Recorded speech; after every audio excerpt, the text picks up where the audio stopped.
Welcome to Spiritual Awakening Radio. My name is James Bean. Today's program is about the vegetarian apostles and scriptures of the original Jesus movement. From time to time, I do programs on vegetarianism and veganism, pointing out the vegetarianism and vegan ethics present in some scriptures and spiritual traditions. And today, it's my pleasure to share with you about the vegetarian apostles. In the writings of early church fathers, sometimes are to be noticed quotes from vegetarian gospels and references to the apostles as following a vegetarian diet. The Gospel of the Hebrews, Gospel of the Ebionites, and Gospel of the Nazareans were known and read by some of those early church fathers of Christianity who had access to them and sometimes quoted them in their writings, thus preserving these quotes from these scriptures in their writings. This was a known thing that the original Jesus movement was vegetarian. The Gospel of the Hebrews was a Jewish Christian gospel. Most of the text of the Gospel of the Hebrews is now lost, unfortunately, with only a few fragments of it surviving as quotations by early church fathers and in certain apocryphal writings. The fragments contain traditions about Jesus, sayings of Jesus, and a reference to a resurrected Jesus appearing to his brother James the Just, showing a high regard for James as the leader of the Jewish Christian church based in Jerusalem.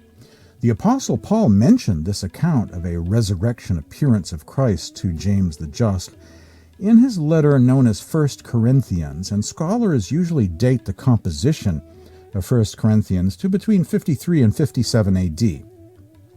Thus, if the Gospel of the Hebrews was known to the Apostle Paul, its date of composition would have been prior to Paul's letter, making it very early indeed, sometime earlier than between 53 and 57 AD, making it one of the earliest Gospels. There are some fascinating writings that have survived. There, in addition to some of those quotes from the Gospel of the Hebrews and Gospel of the Ebionites and Gospel of the Nazareans, there is a body of literature known as the Recognitions of Clement and the Clementine Homilies, a kind of huge Ebionite book of Acts, largely centered upon the teachings of the Apostle Peter. And it's all pro-vegetarian. Now, it's not a 19th century channeled writing or something, but something preserved in the writings of early Christianity in a series of 13 volumes known as the Ante-Nicene Fathers, the writings from Augustine, Basil the Great, all of these saints of the past.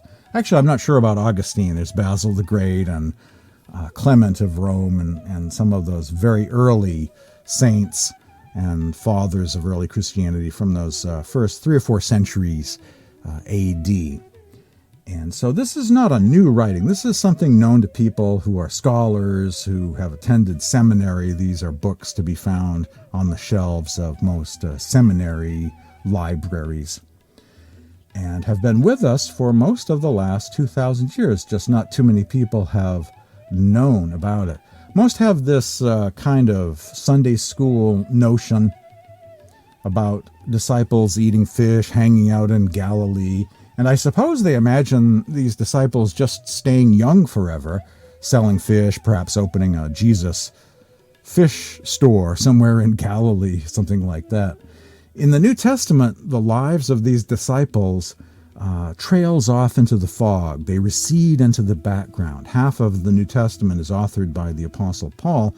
And so whatever happened to Thomas and John and these other disciples, that all sort of disappears into the fog.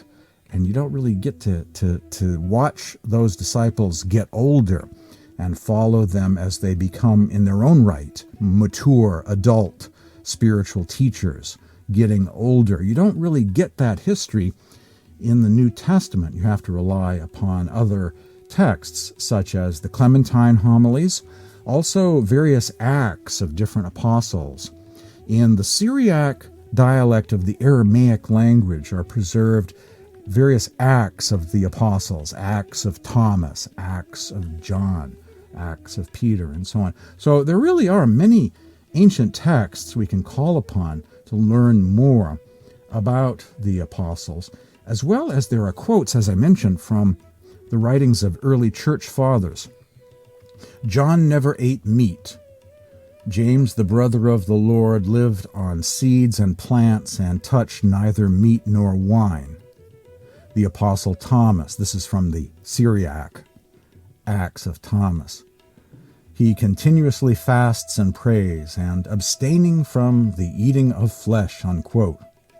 The Apostle Matthew partook of seeds, nuts, and hard-shelled fruits and vegetables without flesh. Peter said, I live on olives and bread, to which I rarely only add vegetables, unquote. Completely mind-blowing, not about fishing in Galilee at all.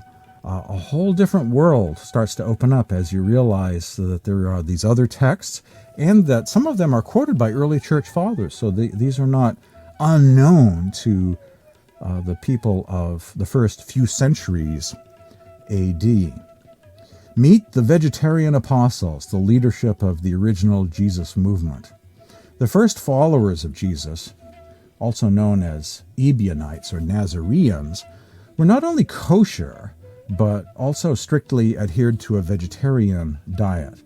The largest surviving collection of Ebionite scriptures is the Clementine Homilies and the Recognitions of Clement, which are vegetarian gospels and acts that condemn animal sacrifice in all forms.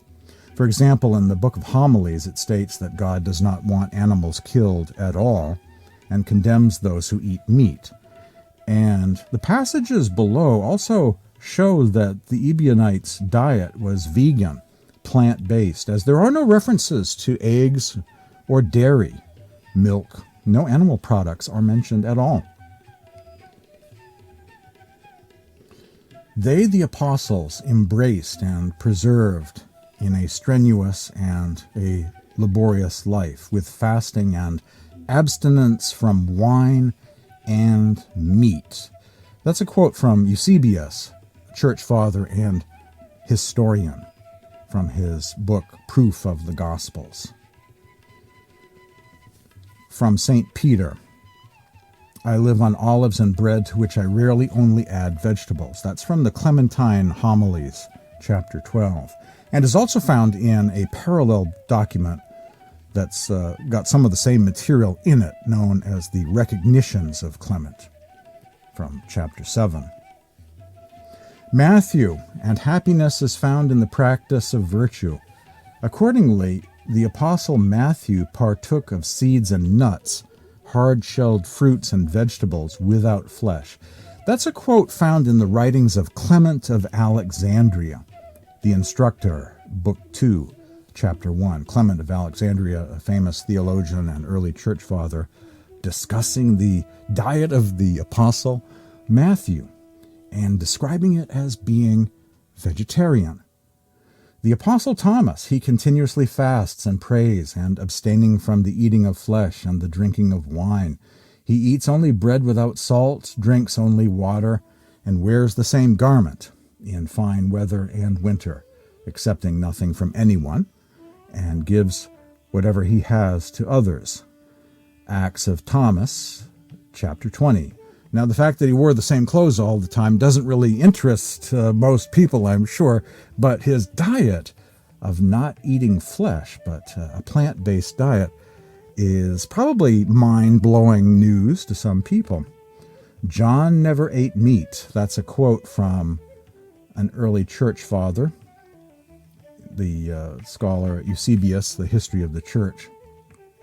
James the Just, brother of Jesus, head apostle, successor of Christ, next leader of the group there in Jerusalem, was a vegetarian. Jesus had a brother. He's referred to by scholars and historians as James the Just, or James the Righteous, or James the Teacher of Righteousness. According to a wide variety of sources, James became Jesus' spiritual successor, the next leader of this group, referred to as the Hebrew Christians, or the Ebionites. Ebionite comes from the Hebrew and refers to the poor, and refers to the original group of disciples mentioned in the book of Acts. The Jewish Christians called themselves the Ebionites. Ebionite is a word derived from Hebrew meaning the poor, and were the first Christian community described in the New Testament book of Acts of the Apostles in chapter 4, a spiritual or intentional community that shared all of their possessions in common.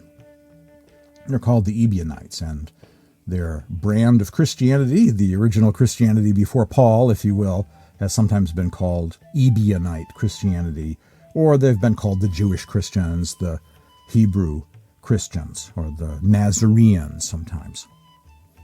Professor Robert Eisenman, in his book James the Just, The Key to Unlocking the Secrets of Early Christianity and the Dead Sea Scrolls, says, quote, James was a vegetarian, unquote.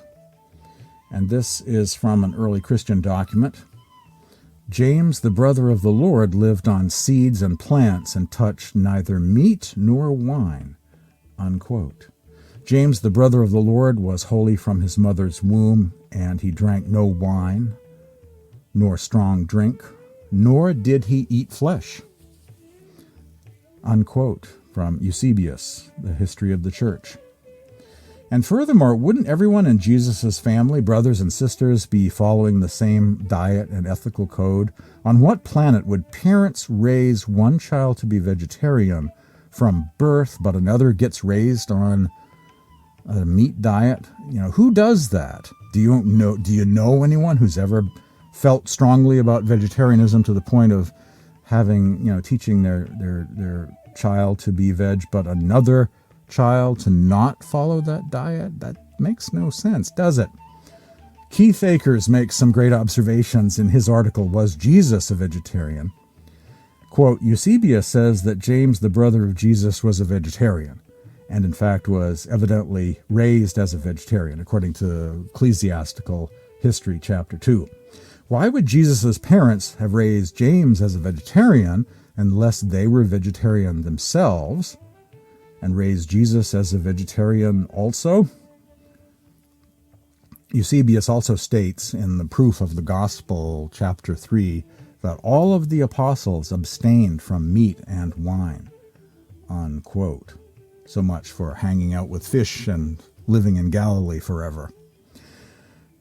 And James became the successor of Christ and next leader of the Jesus movement. The Gospel of Thomas, saying 12, says, The disciples said to Jesus, We are aware that you will depart from us. Who will be our leader?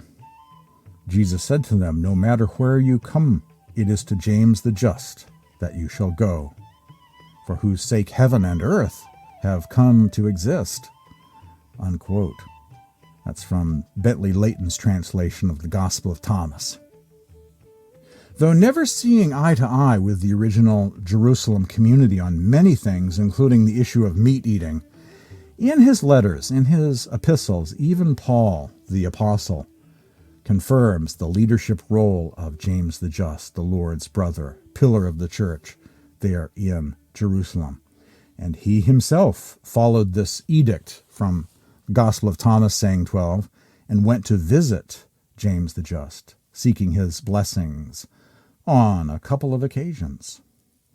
Early church fathers and other later voices affirming the very same existence of this earlier veg tradition of the disciples of the original Jesus movement, Christianity before Paul, in other words. James, the brother of Jesus, lived on seeds and vegetables and did not accept meat or wine. A quote from St. Augustine. The consumption of animal flesh was unknown up until the Great Flood. But since the Great Flood, we have had animal flesh stuffed into our mouths. Jesus the Christ, who appeared when the time was fulfilled, again joined the end to the beginning, so that we are now no longer allowed to eat animal flesh, unquote. A pro-vegetarian early church father by the name of Hieronymus, also known as Saint Jerome, who apparently read the Gospel of the Hebrews and was quite influenced by Ebionite views. He probably read Hebrews, Matthew, Mark, Luke, and John, and who knows what else.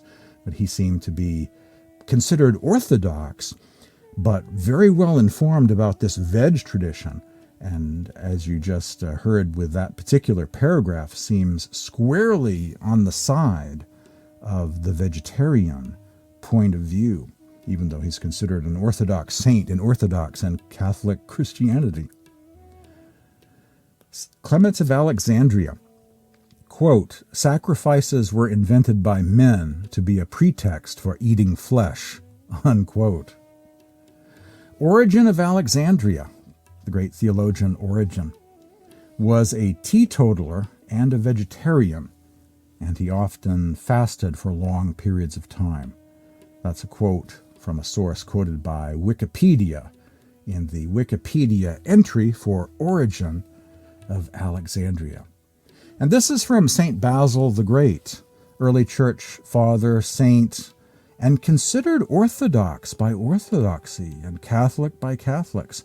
Not a channeled writing, not even a Gnostic text or apocryphal source, but someone recognized as orthodox in Orthodox Christianity. He says, the steam of meat meals darkens the spirit. One can hardly have virtue if one enjoys meat meals and feasts. In the earthly paradise or Eden, no one sacrificed animals, and no one ate meat, unquote. St. Basil the Great.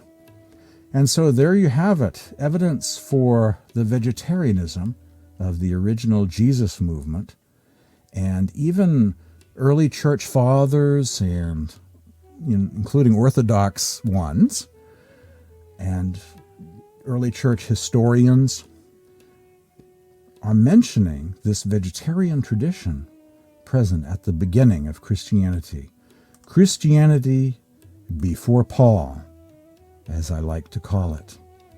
Gospel of the Ebionites, Gospel of the Nazarenes, Gospel of the Hebrews, Clementine homilies, Syriac, Aramaic, Acts of various apostles, and other literature. What has survived of this literature is available for free online. Scroll below in the notes section below and click on the link that goes to my e-library, the sayings of Jesus and the Ebionite section, and you can have access to all of these things. And if you're just hearing the audio of this podcast someplace else, just send me an email and I'll send you that link or whatever links you're seeking out, Gospel of Thomas, Gospel of the Ebionites, and especially the Clementine literature. I also have an ebook online. I can send you a link to that as well, which deals not only with the vegetarianism of the apostles, but vegetarian sayings of Jesus from the Aramaic version of the Gospel of Luke and other sources from early Christianity, vegetarianism of the Gnostics, and vegetarianism of John the Baptist, too, who didn't eat locusts, but the locust bean. And there's a lot of information, a lot of evidence, actually, about the diet of John the Baptist and the spiritual movement he was part of, how that was very clearly vegetarian. And everyone agrees that that is the case. Send me an email if you're looking for links to these things. My email address is james@spiritualawakeningradio.com, james@spiritualawakeningradio.com. If you're living in the U.S., you can send me a text message at this number, 508-603-9381. We've just scratched the surface today. There's a vast amount of information. I've tried to put it in my ebook on evidence for the vegetarianism of Jesus and early Christianity from all sources. Aramaic translations of the regular Gospels, what survives of these other Jewish Gospels, vegetarian Gospels, the Acts of various apostles, quotes from early church fathers, eventually Gnosticism and Manichaeanism, the Church of the Light in China, they were vegetarian as well. There's a huge history, a vast history, and a lot of information that has survived. Frankly, a surprising amount of information. I don't remember what I ate last Tuesday, but here we have the Apostle Peter talking about eating olives and bread 2,000 years ago, and this is a quote, found in an ancient text. So it's really quite impressive that we can learn this much about the diet of the early Christians. James at spiritualawakeningradio.com. And finally, a word about a worldwide vegan prayer. Some are praying every Sunday morning between 8 and 8:30 a.m. U.S. Eastern Time, which is very early on the West Coast, 5 to 5:30 a.m. Pacific Time. And you can calculate this, you can calculate when 8 a.m. is U.S. Eastern Time or New York time. You can calculate that to your particular time zone, if you like, and join in at that time. There is a worldwide effort these days to pray for the world to go vegan. Thanks for joining me today on this vegetarian edition of Spiritual Awakening Radio, focused on the vegetarian apostles and scriptures of early Christianity. Thanks for joining me.